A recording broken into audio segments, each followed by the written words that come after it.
Hello, everyone. Welcome to the third and last masterclass session.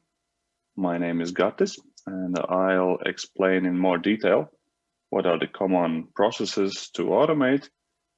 And most of them are in finance and accounting and HR departments, and about the types of processes based on how they are implemented and executed. Right? A little bit about myself. I'm an RPA engineer. I have a background in ERP and software development, project and product management. So I have seen many companies and their processes, and I believe that everyone can improve their efficiency, which is one of the reasons I've been doing hands-on RPA implementations and research for more than 2 years now. All right, so what can be automated? Mars already mentioned in more detail how to find the processes, and I just want to stress certain points that first come to my mind whenever I am asked this question, and those are the when you need to answer what are the processes that are the most common for company in Baltic region, I tend to not answer with an example that I have done, because no matter how similar you think your processes are to another company's processes, it's always some differences between them, and most importantly, you use different systems. And we teach these robots to use your user interface, your systems that your users are using, and that might change a lot whether something even needs to be automated. Maybe something happens automatically already. All right, so the way I answer those questions are usually look for the processes that are first and foremost repeatable with clear starting and endpoints, so that you can draw up the process description and give it to another person, and this other person could develop it. So that means it's easy to describe and convey the information further. And then, of course, you have to look what processes take a lot of time, and it's either if it's done like once or twice a month, but it takes a lot of time to be done, or if it's something that is executed a lot of times. Like I think Mars mentioned that if something happens like 50 times a day or something like that, then obviously if people spend let's say 5 to 10 minutes on each of those tasks about 100 times a day, and if instead they only need to delegate this task to a robot, and you can multiply this minutes with the times it's being done and see how much you can gain from that. All right, about the types of processes. These are the types that I try to categorize processes in my head when I look at them based on how are they going to be executed, or how are they going to be implemented and developed. So first and foremost, of course, is are those tasks that happen periodically, those recurring processes. And those could be either something that happens monthly or weekly or daily, like every Tuesday and Thursday, or even every day, like at 10 in the morning, and then again at 1 after lunch, and 4:30, for example, after lunch in the afternoon. So those that happen periodically. and basically they are time triggered.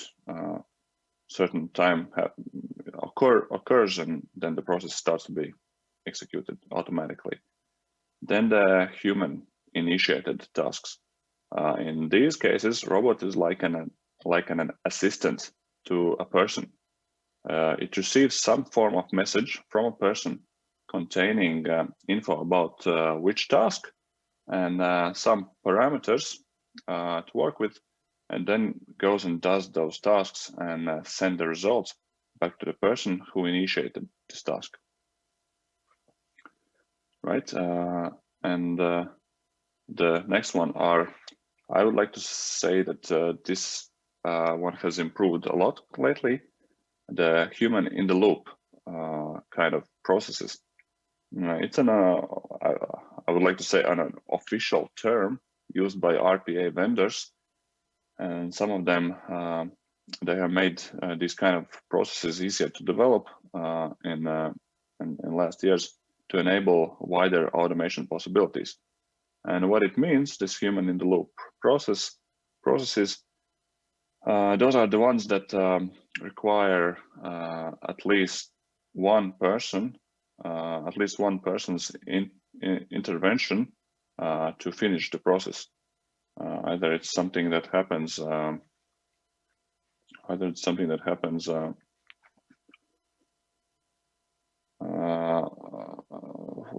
daily, or like it could be periodic task, it could be human initiated task.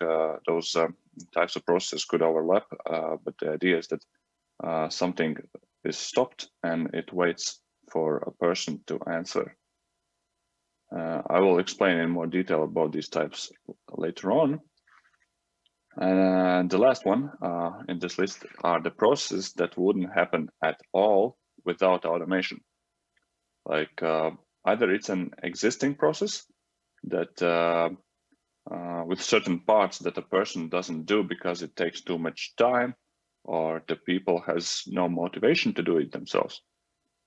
So while automating such a process, these extra parts can be included in the automation, and that can bring more value, like validate something in the background, or check with this extra system, or even update some other register with the status or something. Like a person just doesn't want to do it, and it's not mission critical, but you could gain if it is done, and robot is totally fine with doing those.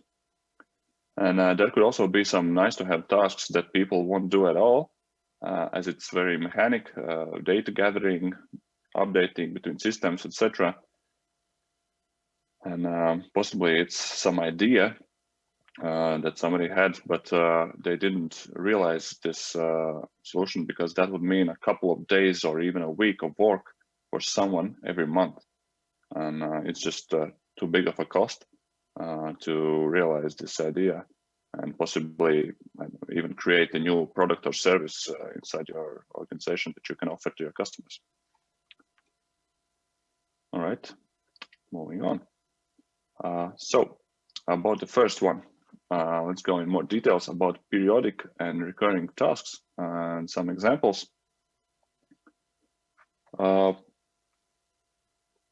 Those are the tasks that happen every month, etc., or even weekly, etc. Like every Monday morning before board meeting, I would get some report prepared by a robot, so that I don't have to do it myself. And possibly this meeting happens at 10 o'clock or something, and it's happening at 10 o'clock because a person needs to prepare this data in the morning. But if a robot can do it in the night, then this meeting can happen faster and earlier. So some examples that I wanted to mention, you can see it in the slide. Fixed asset depreciations, that is something that I think is a good example of stuff that needs to be done each month, and it doesn't require much knowledge or creativity to be done. It's just something that bureaucracy-wise we need to do so that we keep track of the numbers in accounts, etc.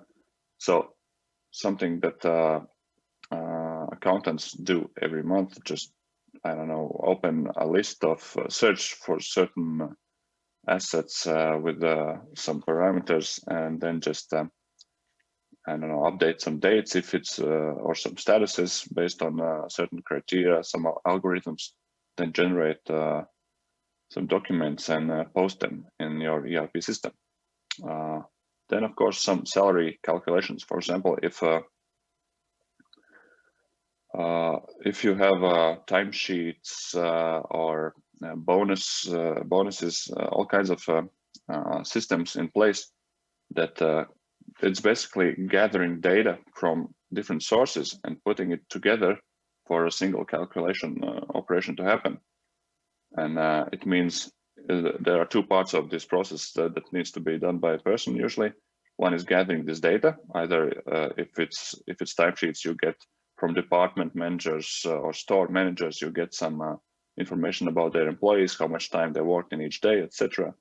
And then there's this other part where you need to actually input all this data in some other system that has some additional information about the person themselves, about their children, etc., just to calculate those salary numbers.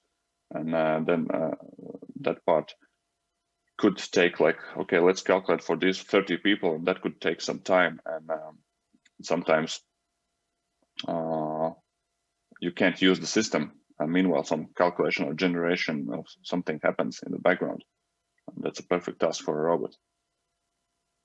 Then, yeah, some act generations about some monthly things, tax postings, of course.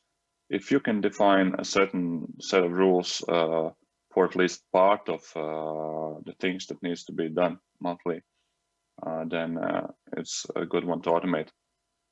And a typical one, and it's actually a quite common one to start with, is a monthly and subscription invoice sending and receiving. It doesn't matter really the direction, because both of those happen.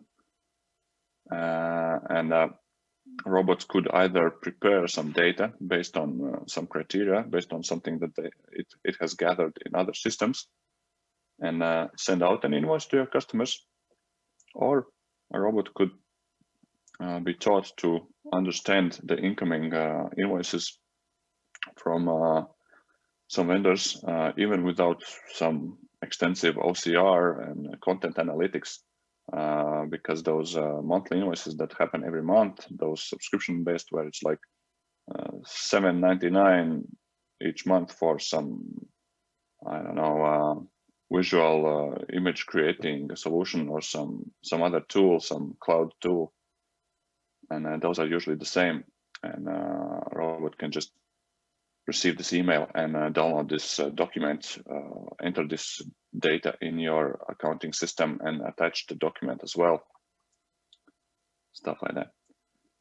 Okay, then some weekly report generation. I already mentioned this example about these board meetings in the morning.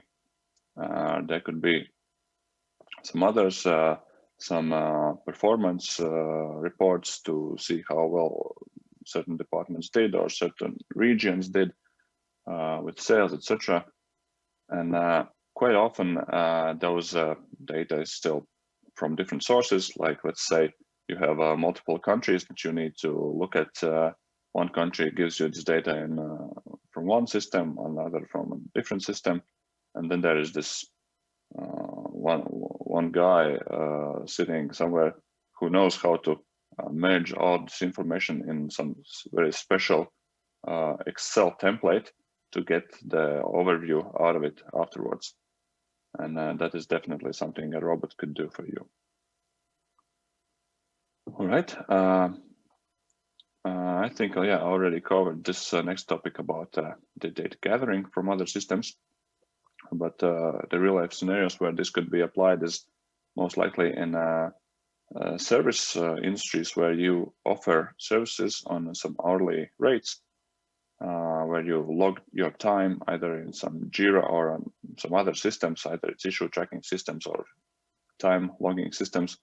It's basically one database where this data is tracked in, but your invoicing solution is something different, and either they're not integrated for some reasons or they cannot be integrated, and somebody needs to like run a report on one side and then alter it a little bit or clear some data out, and then put it in this accounting system where you could generate this invoice and send it to customer. And similar can be for those cases where you gather meter reads, for example, where you gather how much water has been spent in a month, or gas or electricity. This usually is from multiple sources, some databases, some emails, or paper that gather this information, and then it needs to be processed afterwards. All right, and of course, anything that requires a lot of waiting, like something is generating for a long period of time, it's happening in front of your screen, and usually when you do that, you can't, either it takes a lot of computer resources or that specific system is kind of frozen while it's happening. Why wait on all those cases in your computer? Just assign this task to a robot so that he waits and he doesn't have a problem with waiting. Robots have really good patience while you do your job, and not get stopped for, I don't know, let's say 10 minutes until some report is generated or some calculations are done in your ERP system. All right, those are the examples that came in mind about recurring tasks. Then the next type of processes are, of course, those that human triggers are initiated by a person, where a robot basically is assisting and helping. And I have split these in 3 groups, as you can see in the slide, to do something with this new file tasks. Like you have either a bank statement, let's say you have 3 companies, and 2 of them have in one bank, one has in some other bank, and you go and log in and get those statements. And afterwards, you just put them in a certain folder, and then the robot sees, oh, a new file. Let me handle this, and then it decides which company it is. It opens up, enters all the right parameters, imports everything. If there is some notifications, some messages that appears, then humans are notified about that. Something that basically you initiated by giving the file to a robot. And one could be an example like that, where you basically add a new file somewhere. But there could be times where you update a file with I think in those companies where there are a lot of Excel sheets, basically the ERP system is a whole bunch of shared folders and shared Excel sheets, where you haven't fully moved away from that. Robotics can help as well. This RPA solution could easily read some updates in an Excel, in a spreadsheet, and then update this in another like department spreadsheets with some overview, so that this data update happens real time. And whenever, let's say, I put in some new customer invoices or orders or whatever in my folder, then this whole sales department overview spreadsheet would be updated as well. And of course, creating new records. You could most likely import in a lot of systems some new records with a certain format, but you are restricted by this format, and in cases where you have a lot of partners or people working closely together during your business, but they don't have users in your systems, then it might happen that they send you some Excel files that basically contain a product or a customer or order with certain fields. Just basically they fill out the template and then send you this template in an email, and then somebody goes and maybe hopefully imports at least part of it in the system or changes this document somehow and imports. But if not, then they are basically just writing those fields, copy pasting each field into another system. And this is of course a really good task for a robot. So either it's a customer fills out a form in some web page and it sends you an email in certain format, always in the same format, then the robot could take those fields and enter in your CRM system. Or if it's a sales order that comes in form of Excel sheet, and then the robot could validate this content of the sheet and put in this sales order in your system so that your stock can start processing this. And yeah, I think I went into a bit too much detail in that one. Prepare me a document tasks where basically you give robot some, let's say, employee name and a document type, and that's all he needs. And then the robot within a minute or two replies, here you go, this is the document that you requested, and it has gathered all the information needed for the document in your ERP systems, which you didn't have to do, your system did it. And also, yeah, creating an act like fixed asset acquisition or write-off or relocation acts, those that also, it's just like prepare me a document. You tell which type and give like this asset number or some journal number when this asset was bought or something, and that's it, and robot goes and does it. And then some get me the latest data about something tasks like check my customer list against some government registers to see whether somebody has changed their tax paying status or some other, or if it's in this credit register, etc. And also some current employee timesheet updates, like if I want to see like after the first week how much time who has spent already, and I don't want to go into one system to get this time data, these log times, and then in another system to check against absences, which could kind of give me the context why somebody hasn't worked because he was on vacation or something, to get these two data sources together and for me just to look at and possibly make some decision or just know and move on. If I would like to do that myself, it would take time, but robot can just answer me much faster than I could do it myself. Okay, those are some examples about human triggered delegated tasks. Then the human in the loop tasks. So those are the ones where a person needs to take some action in order for that to happen.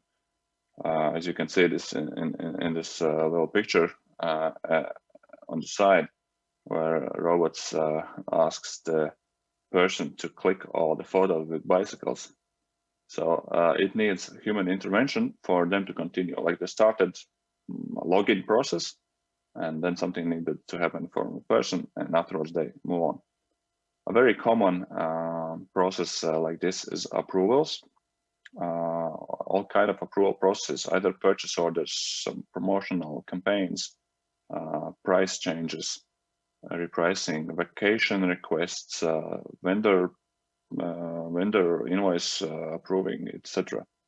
All those, basically, the process is started from something that happens in the systems or in email, and robot then does the first part, preparing everything, and then it sends to the approver or approvers some notifications. Either it's an email with the buttons at the bottom to approve and reject, and then this person can just see this information in his email to make the decision and click on one button, and that's it. And all the rest in those ERP happens. Some rows get selected in the background and approved by this person, and he didn't even need to log into that system, only click on something in the email. And I know that Microsoft has these approvals which integrate really well in Teams, which is even faster and more handy than email. When you see like in a chat, you see like a card of information with a couple of options at the bottom. During chatting something or during a meeting, you answer there, and it robot then restarts the process from that point.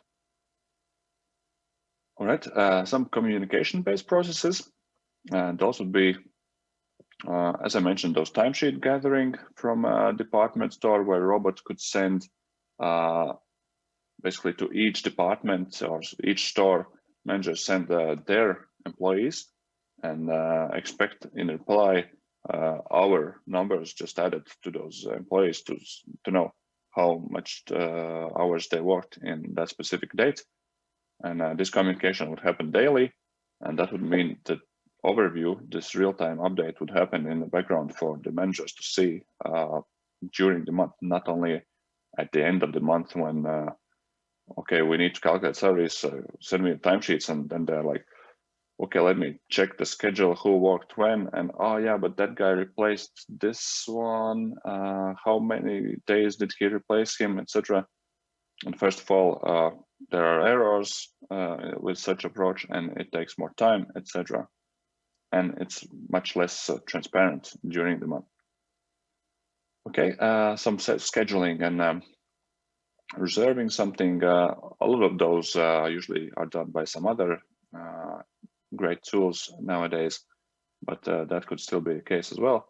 And of course, all kind of notifications, reminders that are that have some actionable component to it, where you could click on a button which would trigger something else, which is not just okay, notification, I read it and that's it, but where this notification would have like a try again button, and then the robot goes and does something as well.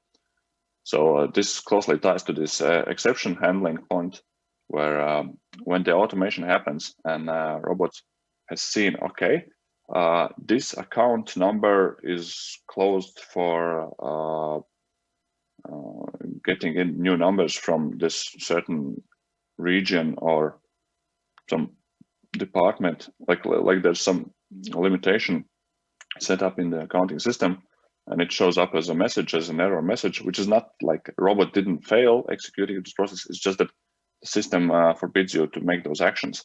And in those cases, it's like an exception, which happens sometimes, not all the time.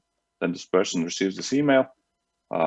It goes, this person goes and fixes it, and afterwards clicks on this try again link, and then the robot goes and does it again, and hopefully successfully this time.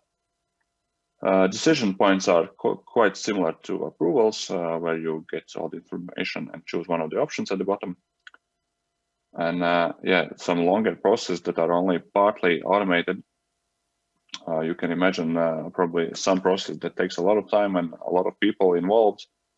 And but most likely in this whole process, there are certain parts in between that some assistant is doing, and which are quite mechanic, and those could be done those are quite robotic, and those could be done by a robot. All right, and the last ones about the automation only processes. Of course, those are some long, nice to have ones, where it would be nice if someone did it, but it would take like a full week for a person to do that task. And possibly such tasks could be needed monthly for some data processing. That could be done by robots. And then making some extra validations in case where you see a need to improve the quality of the process, or the service that you're offering to customers. If you would do some extra steps and that would bring some value, but currently it's not being done because it requires something uncomfortable for the person to do it. Logging into some VPN, logging into some system, it just takes time. And while it's in their VPN, my system doesn't work, or something like that, that just stops you from doing that. Robots can help with this and bring a lot of value. And of course, those I already mentioned in the overview slide, those tasks that kind of would make an idea happen where it wouldn't be done without automation, where you come up with some idea that, oh, okay, let's we have this data already. We have data about customers doing this and choosing that. We can just link them together with the data that we have from our vendors and offer them some more value. And if you see that it would require a lot of time for a person to do it, then if that can be automated, then that could help you realize those ideas that currently are just ideas and not a process that happens in the background in your company. Okay, thanks. All right, those were the. Thank you, Gatis. Yeah, yes, I finished Sigmund's. Yeah. And actually, this final note, I guess you did your presentation and explained all the cases. Actually, I love this. The one videos or pictures with the robots we are in. Yes, I think this is the classic thing. You need to understand that robots can't prevent the robot some blockers. So, but anyway, Gatis, I have one question regarding your experience. You did a lot of RPAs to our clients. So after the proof of concept is done and like system requirements set up, what is the time to start new robot process RPA? The average time after the proof of concept is done. System is set up. So that's basically the best case scenario after the first one, because when you do the first one, those systems are new. The way how to log in to those systems, how to open them, how to prepare them for the start of the process, that needs to be taught. And when you have taught it once to a robot, then in the second time, you don't have to redo these steps, because you can just copy paste those steps.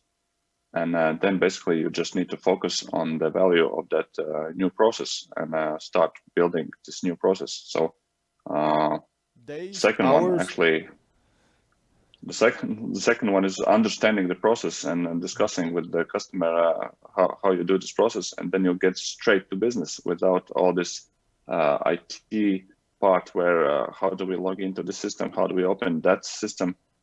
So it's a matter of just reading and understanding the description of the process and starting doing that. It's not, if you can read and understand in a half an hour, then that's good, and start working. And you can deliver the processes, as Simon's mentioned today. In the Monday, they realized they would like to automate something, and by Friday, they have it ready to go live and have this automation happen in real time. And in between, they prepared the description, and somebody clarified this description and built it.